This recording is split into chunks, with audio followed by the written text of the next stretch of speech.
Some theaters never go dark. Even when the lights are off, there are footsteps on the stage, whispers in the wings, and shadows in the balcony waiting for an encore. Welcome to Vivid Nightmares. I'm your host, Bridget Denise, and this October, you're getting twice the chills. Haunted History episodes dropping every Thursday, along with our regular true crime episodes every Friday. That's 2 nights of nightmares every week, all spooky season long. Last week, we visited Charleston's Dock Street, New Orleans' Sanger, and Chattanooga's Tivoli. Tonight, the spotlight swings onto 3 more southern stages where history and hauntings share the bill. The Orpheum in Memphis, the Paramount in Austin, and the Alabama Theater in Birmingham. Get comfortable in your seat. The show is about to begin. Stories forgotten begin to speak. Whispers of truth, twisted with fear. You've entered the dark, you're already here. Vivid nightmares. The Orpheum Theater is Memphis's crown jewel. Built in 1928 for a staggering $1.6 million, it was part of the Orpheum Circuit, a chain of lavish vaudeville houses across the U.S., with chandeliers imported from Czechoslovakia, Italian marble, and gold leaf detailing. It was designed to overwhelm the senses. But the Orpheum has a past that's just as dramatic as anything staged there.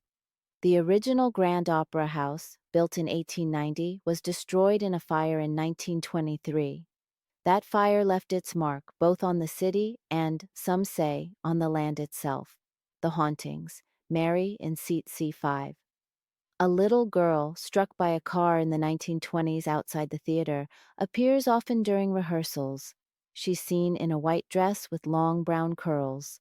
The man in the balcony. Some staff speak of a tall figure watching silently from the upper levels. Cold spots and phantom giggles. Ushers report sudden icy air currents rushing through otherwise warm rooms. Giggles and running footsteps echo when the theater is empty. During intermission, one of the staff asked if we'd let a child into the balcony. No tickets sold, no children seen at the doors. But several guests swore they saw a little girl climbing the stairs. She was never found. Testimony from a performer said, "I was rehearsing my scene, and there she was, seat C5. A little girl watching me like she belonged there. I turned to reset. When I looked back, the seat was empty. I'll never forget her eyes." Mary isn't malicious. She's playful, tugging at costumes, flickering lights, and giggling in the wings. Some performers even say they feel safer with her nearby. Still, sitting in seat C5? Most people won't risk it. Our next theater, opened in 1915 as the Majestic Theater, later renamed the Paramount, this Austin landmark became one of Texas's cultural cornerstones. It hosted silent films, vaudeville acts, and later live performances. Houdini himself performed here. So did Katharine Hepburn, Gregory Peck, and countless others. But the Paramount's glamour hides a century of spectral stories, hauntings. The man in white, seen pacing the upper balcony, believed to be a former projectionist or a man who died during construction. A phantom actress appears in dressing room mirrors, adorned in roaring 20s fashion, pearls, feathers, red lipstick. Disembodied voices, stagehands hear lines whispered in empty rehearsal halls. Ghost light glows. A strange blue-white glow sometimes appears on stage when the theater is locked. Testimony from a projectionist. Said, "I was alone in the booth when I saw him, a man in white walking the balcony. He turned and stepped into the shadows. I checked every door, locked. I was the only one inside." Testimony from a actress said, "I glanced in the mirror. She was there behind me, smiling, dressed like it was 1925. When I spun around, gone, but the scent of perfume lingered. Roses, old perfume." Many theaters keep a single bulb burning on stage, a ghost light. It's meant as a safety measure, but tradition says it's to keep spirits appeased. At the Paramount, sometimes the ghost light doesn't just glow, it flickers, pulsing like someone's standing in its path. For the last theater on the list, in 1927, my hometown of Birmingham opened the Alabama Theater as a silent movie palace. Built for Paramount Pictures, it seated over 2,500 people and cost $1.5 million, a fortune at the time. The style? Lavish Moorish and Mediterranean revival. Inside, gold leaf, red velvet, and a mighty Wurlitzer organ that could shake the whole building. The Alabama was more than a theater. It was Birmingham's living room, hosting everything from movies to community events. But beneath the grandeur lies its ghostly reputation. The hauntings, a phantom projectionist. In the booth, reels start and stop on their own. The room grows icy, as if someone breathes on your neck. The man in overalls, seen on stage during rehearsals, vanishing into the wings, believed to be a worker who died during construction. Disembodied applause. Performers stop mid-rehearsal as applause thunders from empty seats. The phantom organ.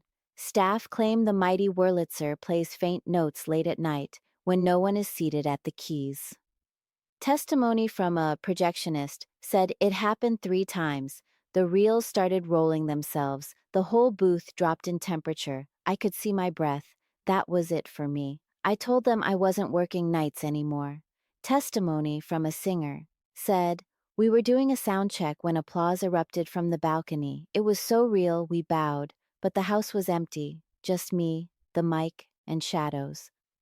Testimony from a janitor said, "The organ played 2 notes by itself, just 2, echoing through the whole place. I locked the doors and walked out. Haven't worked a shift alone since." The Alabama's ghosts aren't just residual, they're interactive. Applauding, playing, reminding Birmingham that the show, for them, never ended. The Orpheum in Memphis, where Mary, the little girl, still takes her favorite seat. The Paramount in Austin, where echoes of the roaring 20s dance through the mirrors. The Alabama in Birmingham, where phantom projectionists keep the reels turning and unseen hands clap from the shadows. Theaters are vessels, built to hold joy, grief, and energy. They're designed for emotion, and emotion lingers. When the curtain falls, when the house empties, the stories remain, and sometimes so do the people. So next time you sit in a darkened theater and feel the weight of eyes on you from the balcony, ask yourself, who else is watching the show?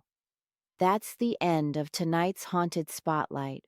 And don't forget, all through October, I'm dropping haunted history specials every Thursday, along with our regular true crime episodes every Friday. 2 nights, 1 restless sleep. Follow Vivid Nightmares on Instagram, TikTok, and YouTube for bonus stories, visuals, and behind-the-scenes chills. Next week, we leave the velvet seats behind and climb the spiral staircases of southern lighthouses, from St. Augustine to Tybee Island, where keepers never abandon their posts, even in death. Until then, sleep well, if you can. Already here. Vivid nightmares.